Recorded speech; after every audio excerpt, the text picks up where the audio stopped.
আসসালামু আলাইকুম, সবাই কেমন আছেন? তো আল্লাহর রহমতে সবাই ভালো আছেন, আমিও আল্লাহর রহমতে অনেক ভালো আছি।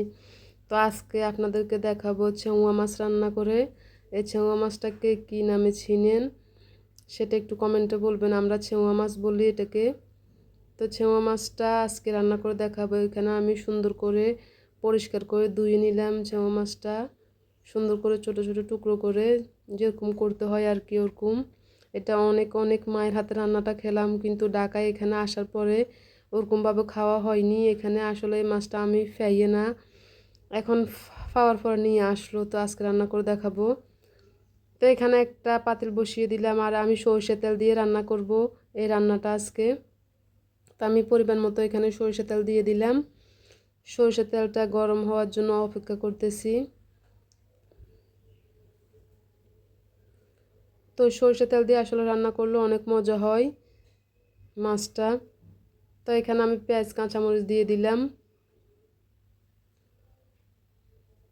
তা আমি এখানে মাঝারি সাইজের 2টা পেঁয়াজ নিয়ে নিলাম, আর কিছু পরিমাণ কাঁচামরিচ দিয়ে দিলাম।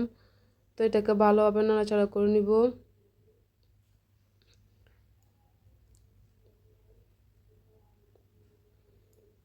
তো এই চেংয়া মাছটা খেতে কিন্তু অনেক মজা হয়। তো আমি এখানে পরিমাণ মতো লবণ দিয়ে দিয়েছি।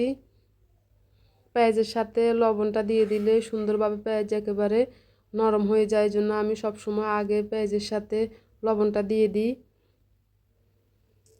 তারপর লবণ দিয়ে এখানে আমি ভালো ভালো করে মিশিয়ে নিলাম। এখানে আমি রসুন বাটা দিয়ে দিলাম। তো 1.5 চামচ আমি রসুন বাটা দিয়ে দিয়েছি। রসুনটা একটু বেশি খাই আমি, এই জন্য রসুনটা 1.5 চামচ দিয়ে দিয়েছি। তার এখানে আদার টুকরো দিয়ে দিলাম।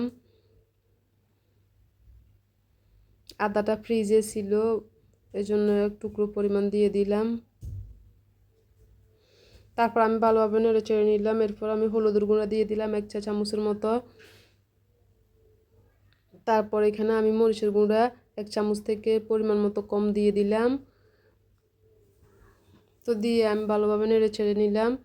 এরপর আমি এখানে ছোটো সাইজের 2টো টমেটো দিয়ে দিলাম, এতে করে স্বাদটা একটু বেশি হয়। আমি যে কোনো মাছের মধ্যে টমেটো দেওয়ার চেষ্টা করি, আসলে কালারটাও খুব সুন্দর আসে, তারপর খেতেও অনেক মজা লাগে।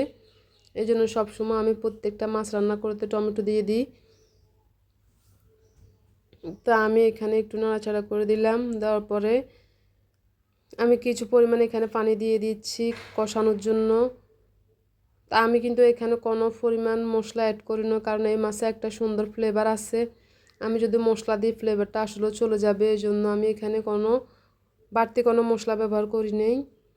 তো কষানোর পর আমি এটা আবার ঢাকনাটা তুলে একটু ভালো করে নেড়ে চেড়ে দিলাম।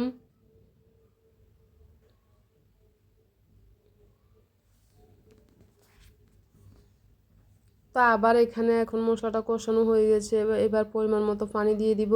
পানি দেওয়ার পরে এই পানির মধ্যে আমি মাছটুকু ঢেলে দিব।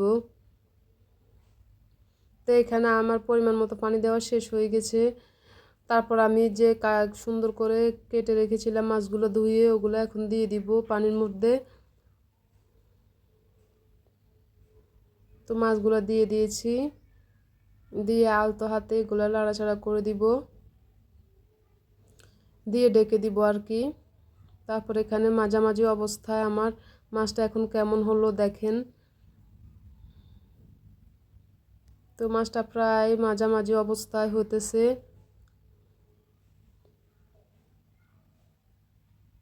তো এখানে প্রায় মোটামুটি হয়ে এসেছে। মোটামুটি একটু মাখা মাখা ঝোল রাখবো, যাতে খেতে একটু টেস্টি মনে হয়। তা আমি সুন্দরভাবে এটা কিন্তু হাতল ব্যবহার করবো না, হাতল ব্যবহার করলে ভেঙে যাবে। তো আমি এখানে কয়েকটা 4টা কাঁচামরিচ দিয়ে দিলাম, ফ্লেভারের জন্য সুন্দর ফ্লেভার আসবে। আমি ডেকে দিলাম। তো কিছুক্ষণ পরে আমার ঢাকনাটা উঠিয়ে আমি চুলাটা বন্ধ করে দিলাম। আমার হয়ে গেছে মাছটা, চেংয়া মাছটা হয়ে গেছে। তো এখন আমি পরিবেশন করার জন্য বাটিতে নিয়ে নিয়েছি। তো এই মাছটা আমার মোটামুটি হয়ে গেছে। তো কেমন হলো মাছটা রান্না করা সবাই বলবেন। আসলে মাছটা খাওয়ার পরে অনেক অনেক মজা লাগলো, খুবই সুন্দর, খুবই স্বাদ খেতে মাছটা, অনেক অনেক স্বাদ হয়েছে।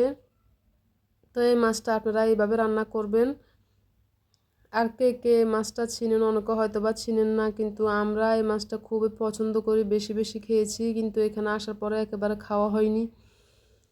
এই জন্য আজকে পেলাম তো রান্না করলাম। তো কেমন হচ্ছে সবাই জানাবেন। আল্লাহ হাফেজ।